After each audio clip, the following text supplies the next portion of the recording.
అందరికీ నమస్కారం. Welcome to my channel. ఈరోజు కుంభమేళలో జరిగే విషయాలు తెలుసుకునే ముందు మా ఛానల్ను సబ్స్క్రైబ్ చేసుకోండి.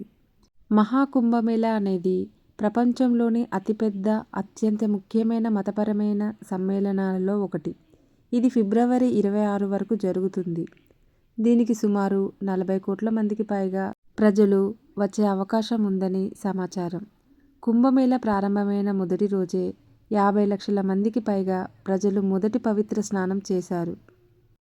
పుష్య పౌర్ణమి అయిన సోమవారం తెల్లవారుజాము నుంచే లక్షలాది మంది భక్తులు త్రివేణి సంగమానికి చేరుకొని పవిత్ర స్నానాలు చేస్తున్నారు. భక్తులు పూజలతో ఈ ప్రాంతం దేదీప్యమానంగా వెలుగుతోంది.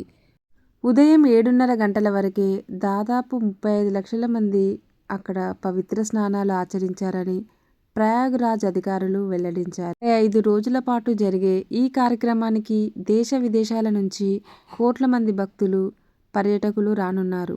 మొత్తం 35 కోట్ల మంది వస్తారని యూపీ ప్రభుత్వం అంచనా వేస్తుంది.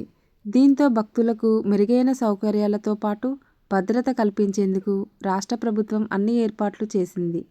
నదిలో నిరంతరం పహారా కాసేందుకు ప్రత్యేకంగా తేలియాడే పోలీస్ స్టేషన్ను ఏర్పాటు చేశారు. అటు చిన్న చిన్న పడవలపై భద్రతా సిబ్బంది పెట్రోలింగ్ చేస్తున్నారు. 10,000 ఎకరాల్లో కుంభమేళకు ఏర్పాట్లు జరిగాయని, ఏ సమయంలోనైనా 50 లక్షల మంది నుంచి 1 కోటి మంది ఉండగలిగేలా సౌకర్యాలు కల్పించారు. మహాకుంభమేళ భారతదేశంలోనే అతిపెద్ద మతపరమైన సమ్మేళనం.